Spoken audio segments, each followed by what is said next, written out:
Automated home loan approvals. What are they? Are they a good idea? Be wary of them, guys. Hey everybody, welcome back. I'm DeHart, and again, we're going to be talking about how important it is to be properly pre-approved when you're getting ready to go look for a home.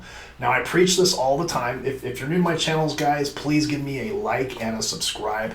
It helps keeps the almighty YouTube algorithm keeping going for some vital information to get out to you and the general public in general. So today I want to talk about something that's called automated loan approvals. And guys, I literally battle this like weekly, and it's frustrating.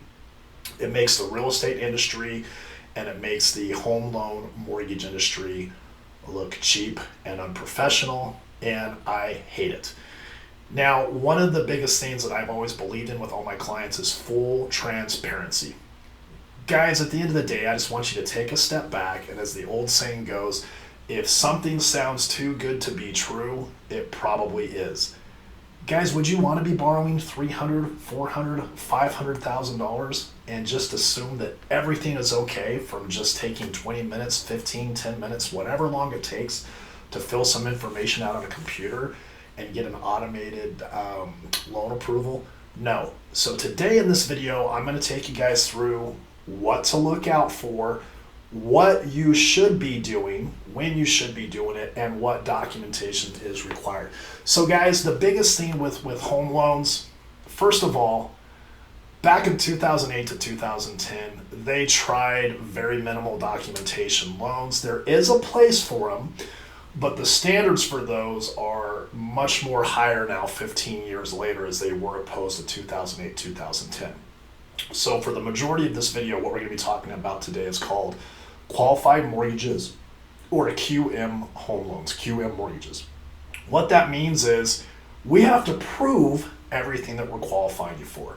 And I'm going to take you through what those documentation are. So guys, if you are a W-2 employee, we want your last 2 years W-2s. I always get the last 2 years tax returns as well. And a lot of times people will get them confused. They think W-2s and tax returns are one and the same. They're not. Your W-2s are sent to you directly from your employer, and then a copy of your tax returns is what you have filed with the IRS. So we always want to get the last 2 years of those W-2s and tax returns. We want to get your most recent 30 days of pay stubs. Now guys, about 90% of the time, I even take that one step further, and we'll get what's called verification of employments, or written verification of employments, where we actually send a document to your employer, and we have your human resources department fill it out, and they actually give us your actual income for the previous 2 years and then what your year-to-date income is. This is very important because if you receive overtime on a normal basis, if you receive bonuses, if you have shift differentials, things like that, it's important because that document is what the underwriter is going to use to finalize your income. So we want to make sure that income matches up with not only your pay stubs, your W-2s, but also that written verification employment. Your last 2 months bank statements. And this is all pages, guys. So if it's page 5 of 5 and that last page, there's nothing on it, and it says this page is intentionally left blank, yeah, we need that too. It's important. The underwriter, the judge, who is determining if you get approved for that amount of money or not, doesn't know if there's any other information on there. So we require all pages. If you're putting a down payment, we need to show where that money's coming from, guys. It's the anti-money laundering law. We have to be able to prove where those funds are coming from and that you have them. If you're getting gift funds, we need to do a gift letter. That's a whole nother video that we'll get into with that, on how to do that. We need a copy of your driver's license, or a military ID, or a passport. So that's kind of the meat and potatoes, guys, just to get pre-approved. So if you're online just trying to get a quick pre-approval, guys, do your due diligence. Seriously. It doesn't matter if you have an 800 credit score. That's like 20% of the equation. Loans are cash, credit, income, job stability, and the property. So guys, it's very important you're asking questions. You should be asking the lender, hey, what is my debt to income ratio? And if the lender can't tell you that information, you need to run. You need to find another lender. That's just the plain and simple truth, guys. So one thing that we like to go over with all of our clients is, first of all, your budget. A lot of times you get approved for more than you might be comfortable with. We want to make sure we're staying within your budget, within reason. And when I say that, I'm talking everything: principal, interest, the actual taxes on the house, your homeowner's insurance policy. All those things are important. Does the house you want to buy have an expensive homeowners association due? Some homeowners association places are $200 to $300 a month. So those are all things you want to be thinking about and preparing. Now, I always tell everybody, you want to start preparing your journey at least about 2 or 3 months in advance. I can't tell you how many times people are like, oh, I don't want to get a pre-approved yet. I'm not starting until June. Well, it's April right now. That's only 2 months away. The reason we want to start earlier, what if there are hiccups on your credit report that you're not aware of? They might take some time to get removed or get updated. It's third parties that we have to deal with, and we can't control their timelines, unfortunately. What if you think you make a certain amount of income, but you've only been getting overtime or bonuses for, say, the last 6 months? You just started getting them. If we don't have a 2-year history and proof of you receiving that overtime or bonuses, we can't use it, guys. Yeah, it's just the rules. So the earlier you start, the earlier you can get direction and develop a game plan. Now, one thing I want to close out with, guys, today on those automated approvals, I don't believe in saying any names. I think that's unprofessional. I think it's bad for the business. But one big box lender who spends billions and billions of dollars a year advertising, it was just discovered that they have approximately a 35% fallout rate.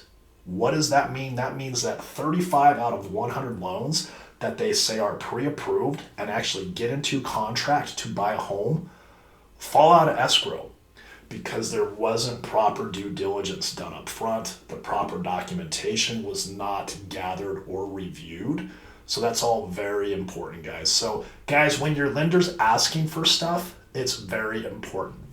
Another caveat I want to go off on too is if you have investment properties, if you have rental properties, we need what is called your Schedule E's. Those are completely separate from your regular tax returns. The majority of the time, somebody that has investment properties, they're using a tax professional or a CPA. The best thing to do is to give your CPA or tax professional permission for us to get that information so we can review it. Even if you own those properties free and clear, guys, we still have to get the homeowner's insurance on them and the tax information on them.